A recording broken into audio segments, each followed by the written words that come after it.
Ayo Gus, Mbak minta data jauh-jauh. Adik punya nama siapa? Ellen. Ellen Simon. Namanya keren ngono. Kayak orang Nasrani. Ellen apa Gus? Ellen. Ellen Simon. Apa itu? Ellen itu penerang. Bahasa apa itu? Penerang. Bahasa Yunani. Bahasa Yunani atau bahasa Jawa? Itu ya bahasa. Mbak gak ngerti. Maksudnya Yunani memang. Lah ya Yunani. Iya. Terus kamu loh? Jessica Simon. Simon. Kok Simon? Bapak. Oh bapak. Iya. Nama bapak. Kamu loh? Sarila. Jawa Tulen. Jawa Tulen. Itu yang laki itu. Aldino Yosiona Simon. Lulu. Jenenge keren-keren.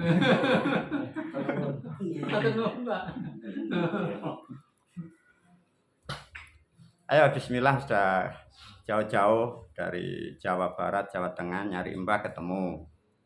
Saya ingin tahu nomor satu sebelum banyak hal yang diterangkan, diajarkan Mbah.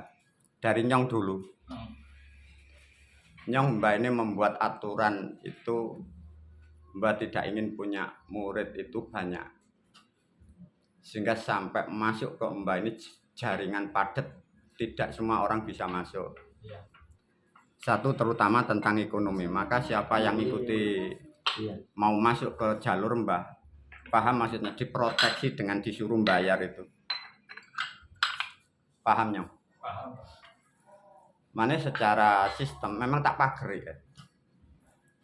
Saya berharap betul-betul orang yang mungkin orang yang dapat hidayah atau orang yang betul-betul ingin mencari sesuatu, tak proteksi.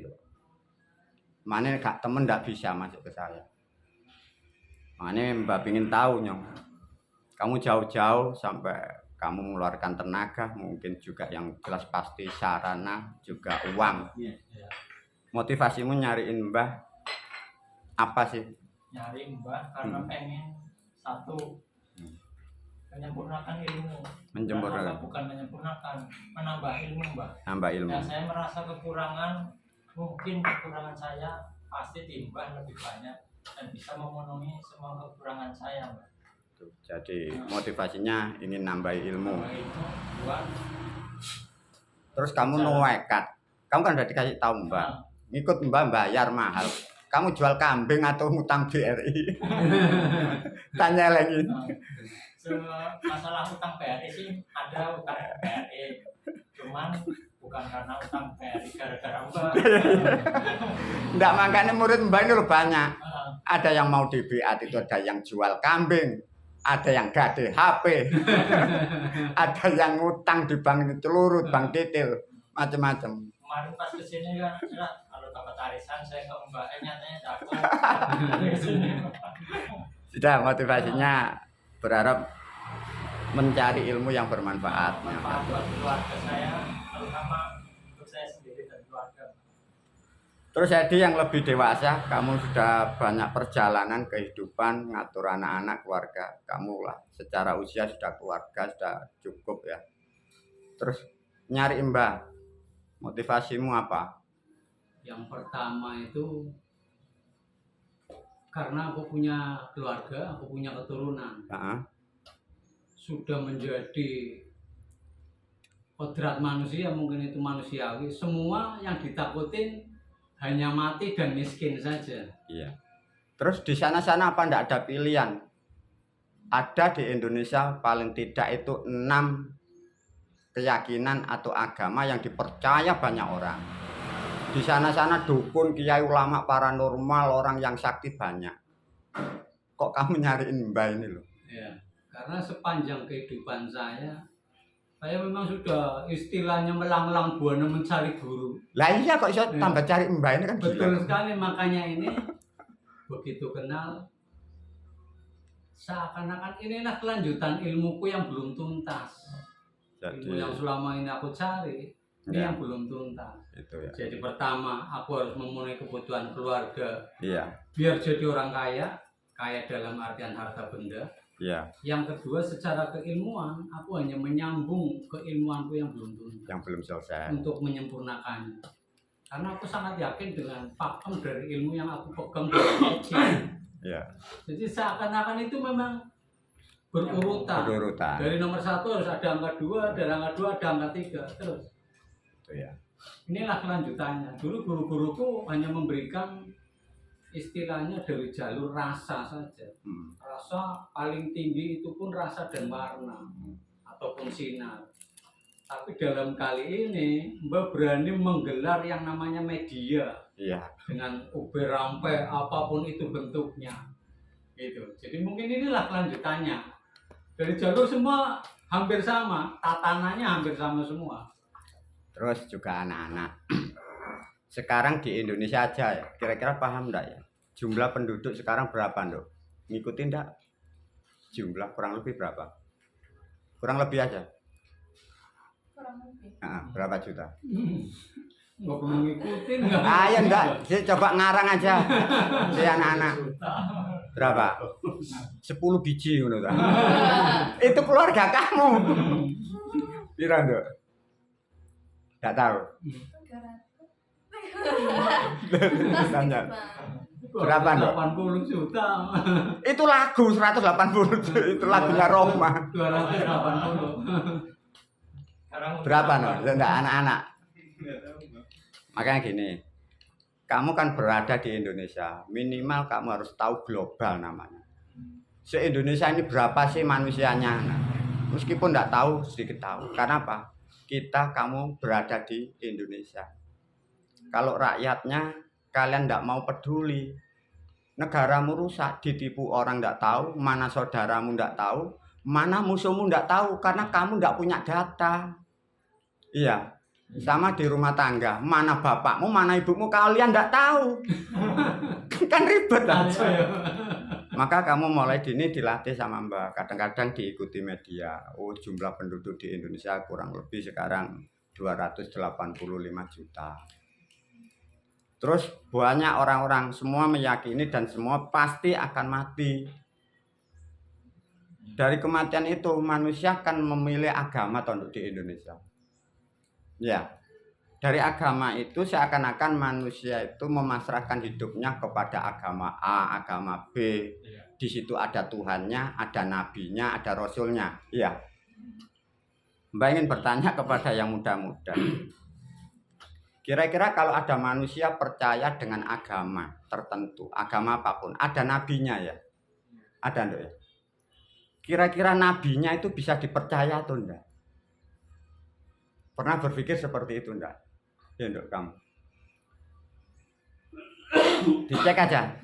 Agama Islam punya nabi. Bapak Muhammad kan? Bisa kalian percaya enggak nabimu? Coba. Loh, enggak usah lihat ayah kamu. Kamu berhadapan dengan Mbak, ingin tahu. Ya coba dulu. Bisa enggak kira-kira nabimu dipercaya? Kebanyakan orang memang mempercayai nabi. Iya, umatnya mempercayai. Ya. Pertanyaannya, benarkah dia bisa dipercaya? Nah, enggak. iya. Tanda tanya. Ya coba. Kalian enggak pernah berpikir seperti ini. Karena itu nanti ruh, jiwamu, hidupmu, masa depanmu setelah di dunia mati. Kalau kalian mempercayai dia tidak bisa dipercaya gimana? Hah? Bener enggak? Yang menyesal selama-lamanya karena sudah mati. Enggak pernah berpikir seperti itu ya. Sama di Indonesia umat beragama semua enggak pernah berpikir sampai itu. Yang ada manusia mempercayai dia, mempercayai sosok. Pertanyaannya, benarkah yang dipercayai umat agama apapun bisa dipercaya? Tidak ada jawaban sampai ini hari. Kalau toh umatnya percaya nabi, rasul, kalau dia tidak percaya umatnya bagaimana, Nduk? Coba. Anggap aja kamu percaya dengan rasulmu, tapi rasulmu loh tidak percaya sama kamu. Keren atau gila, Nduk? Kira-kira. Lu konyol atau enggak, Nduk? Ya coba. Kamu percaya betul sama Mbak, tapi Mbak enggak percaya sama kamu. Gila enggak? Gila, Nduk? Ya coba betul loh. Si Ed, bagaimana Ed? Iya. Kamu yang pikiran agak dewasa. Jutaan, 285 juta. Berbagai agama, berbagai rasul. Semua percaya. Kira-kira yang dipercaya itu siapa? Masuk lebih dalam. Bisakah orang-orang yang kok iman itu bisa dipercayakan? Pernah Edi bertanya seperti itu? Kalau pertanyaan itu memang belum pernah aku pertanyakan. Cuman memang dari kehidupan saya itu, bapakku dulu itu Katolik. Iya. Aku sampai SD kelas 5 itu aku Katolik. Iya. Giliran bapak meninggal, Iya. aku hidup sama omku. Akhirnya aku mau nggak mau belajar tentang Islam. Iya. Belajar tentang Islam semua. Jadi kitab yang namanya Injil aku pelajari, Iya. Al-Quran pun aku pelajari. Sampai aku nafsir Quran itu 9 tahun lebih, Mbak. Untuk urusan nafsir Al-Quran aja. Oh, jadi judulnya double agama ini. Gado-gado. Double Tuhan tuh ya. Ayammu double Tuhan. Punya cadangan. Cuman giliran aku berguru, aku bertemu dengan orang yang seakan-akan secara umum itu di luar nalar semua. Itulah guru-guruku semua yang pernah aku ikuti jejaknya. Gitu ya. Makanya aku mampu membuka dari jalur apapun kepercayaan mereka-mereka itu, aku mampu menelusuri. Bisa ya. Jadi memang jujur aja, maaf, aku dulu pernah buka pengobatan alternatif. Iya. Tapi ya aku cuman aku memang kan aku selalu gratis. Kalau selalu gratis kan mesti orangnya Banyak. pada datang semua sih. Apa aja selalu aku gratis. Bahkan dulu aku hidup di Sumber Panggang, aku mau buka pengobatan khusus ngobatin orang gila. Istriku yang nggak boleh. Cek. Pengedan ditambah nih. Sekarang ditambah nih. Mbak tanya yang dewasa dulu, ibu-ibu. Neng, kamu ikut Mas ke sini ya. Anggap dimaknai mencari tuntunan ruh, tuntunan hidup. Kemarin-kemarin kamu ngikut di agama apa? Atau agama bebas? Ditanya Mbak. Muslim, Nasrani, Islam. Pernah berpikir, bisakah nabimu dipercaya? Bukan pernah berpikir. Nggak pernah. Kira-kira sedunia ada yang berpikir itu kan? Kan enggak ada. Nggak ada. Iya, nggak ada. Kalau Mbah memberi keputusan, kalau dia tidak bisa dipercaya, resikonya kepada siapa? Sendiri. Semua umatnya. Iya. Ya, coba. Lantas melalui media Mbah ngerekam dan kamu direkam. Mbah menyampaikan melalui media. Diucapkan, syukurlah kalian ketemu.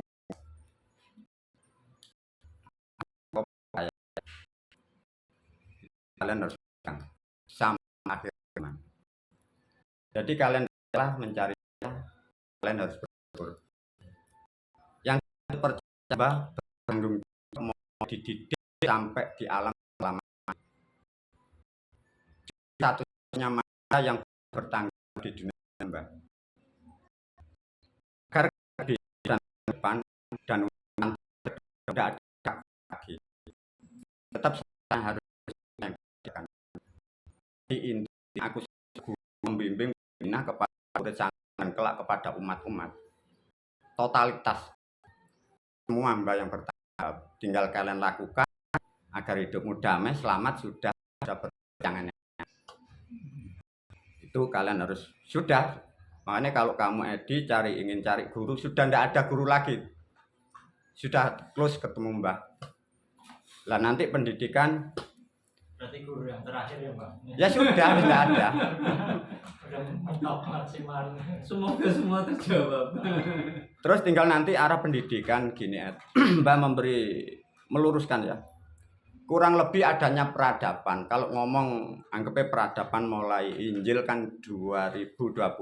Karena satu Masehi itu kan kelahirannya beliau Isa. Itu banyak keyakinan sampai tumbuh yang baru agama Islam, ya toh. Nah, dari kesekian banyak itu, maka Mbah sudah tahu semua. Dari pendidikan dan cara banyaknya kitab orang membuat statement. Jadi tumpukan kitab itu sehingga manusia itu ribet ya. Yang A bilang begini, yang B bilang begini, kitab ini bilang begini, ayat ini bilang, semua ndak ada yang sinkron. Pertanyaannya, kalau manusia ingin mencari jalan kebenaran, ini yang mana?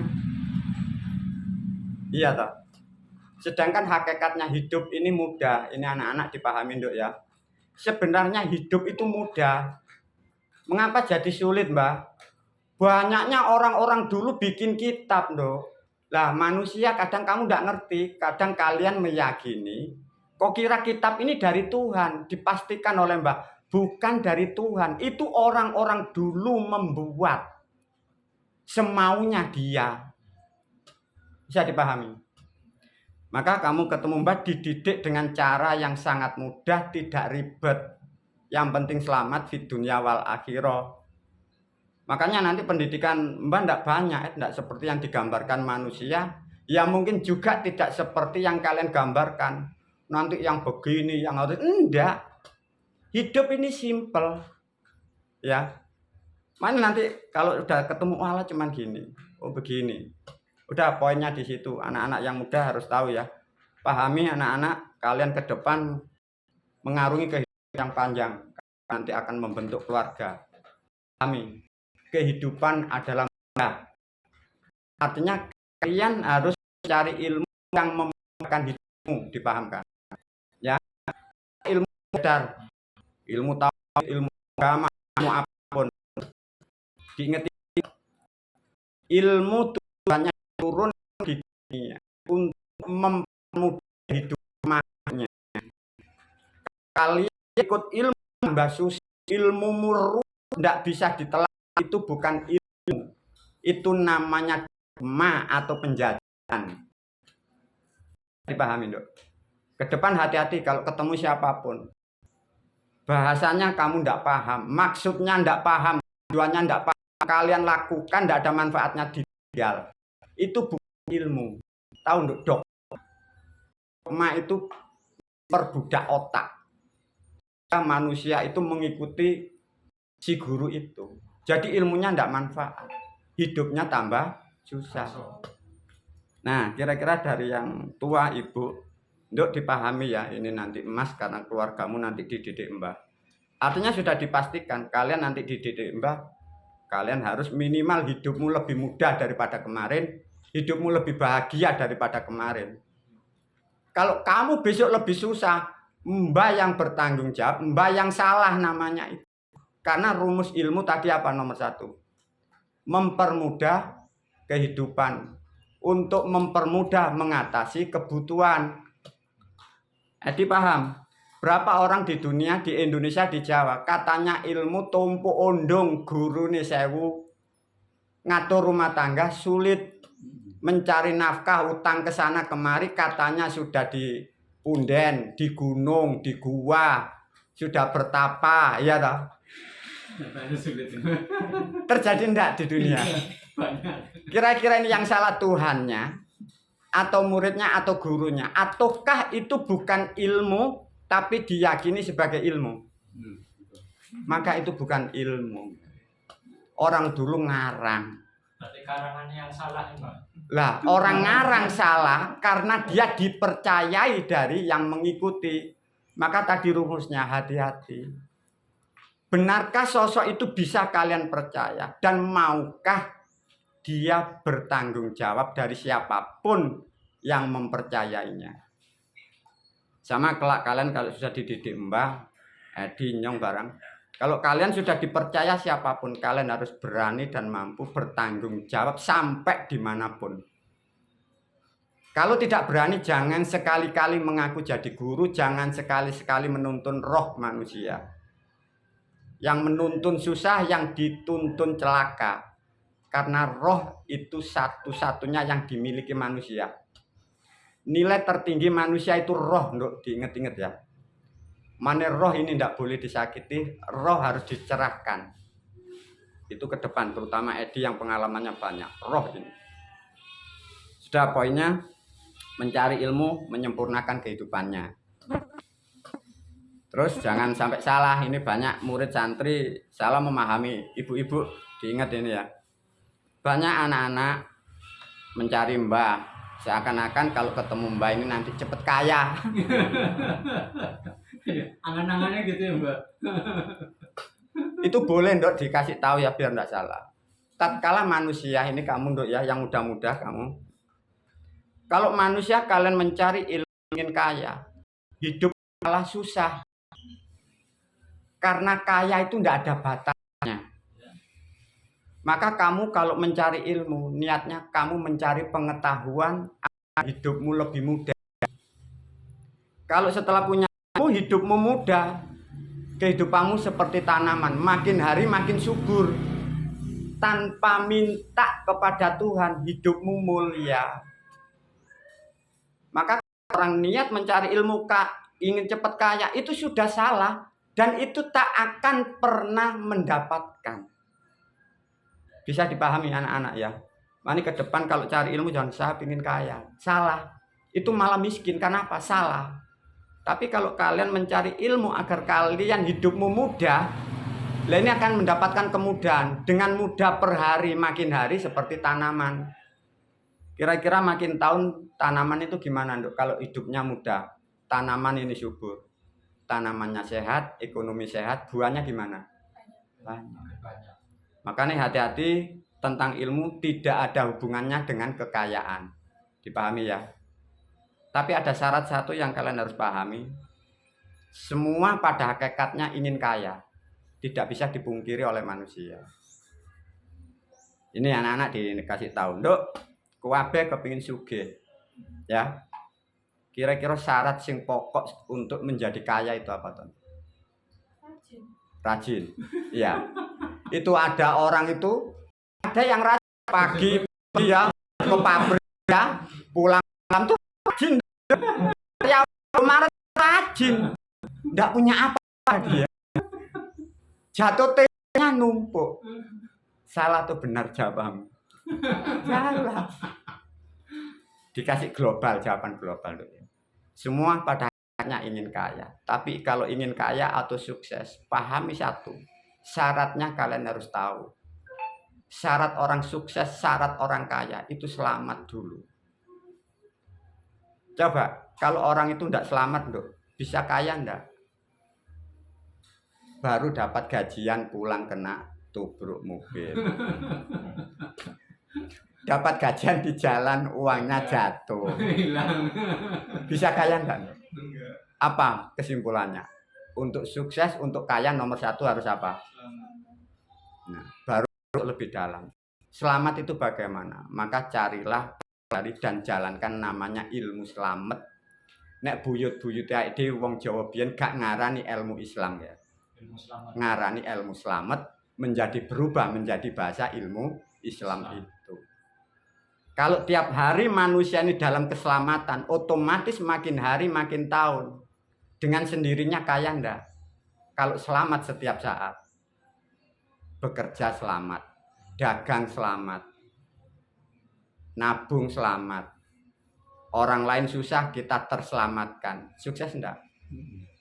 Maka semua hakikatnya ingin kaya, tapi syarat untuk kaya adalah selamat. Yang jadi ribet untuk selamat itu apakah mudah, Mbak? Kehidupan mudah, tapi untuk selamat tidak mudah. Mengapa? Karena negara kita negara yang carut marut. Kecuali negara kita kerajaan atau negara kita seperti negara lain.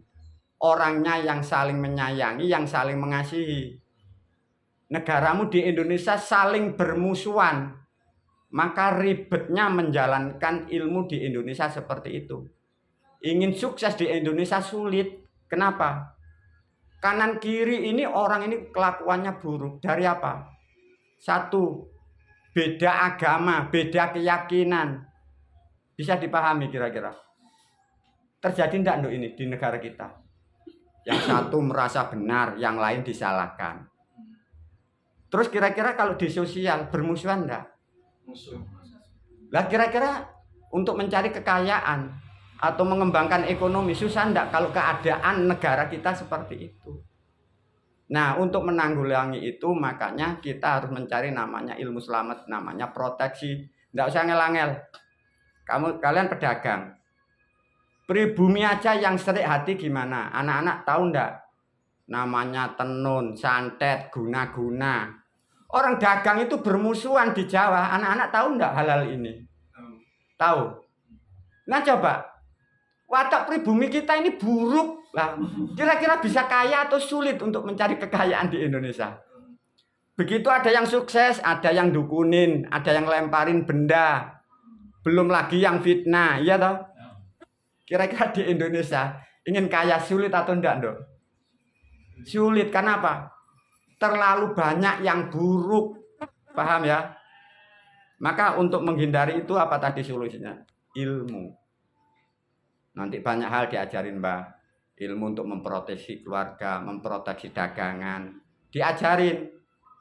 Nah, dengan proteksi itulah nanti usahamu, keluargamu selamat. Makanya kaya tidak usah diminta. Lakukan yang terbaik ilmumu. Dengan sendirinya kalian akan mendapatkan kemuliaan dan keberkahan ini. Maka kaya itu tidak bisa. Saya kaya begini. Besok masih kepingin kaya lagi. Artinya kaya itu tidak ada. Itu imajinasi. Tapi yang ada apa, Dok? Kebutuhanmu terpenuhi dengan mudah. Pingin rumah gak bagus, selesai dengan mudah. Pingin bikin lagi, mudah. Terus dapat kemudahan. Udah, poinnya paham, Nyong? Paham. Mencari ilmu tujuannya agar kehidupannya lebih mudah, sehingga kehidupan dalam kemuliaan itu. Edi paham ya? Terus kira-kira kok melen di Indonesia itu Tuhan itu akeh lho, Nduk, ya. Agama jahanam, nabinya Rasul. Saya coba Edi mewakili dari Nasrani. Kalian dulu percaya iman total sama beliau, Mbakmu Isa Al-Masih. Iya toh? Kamu percaya total, saudaramu percaya total. Mbak bertanya, kira-kira beliau percaya enggak sama umatnya? Gitu? Nah itu. Yang nggak bisa dipertanyakan. Cendok, kamu yang ibu-ibu, Dok. Kowe percaya karo Gusti Allah, Nduk ya? Tak takon, iya, Nduk ya. Saya kira-kira Gusti Allah gak percaya awakmu piye, Nduk? Ya mbok mbak lho lah iya mbak iki lho takok piye, Nduk? Dan guyu. Udah dikit-dikit udah dipahamin.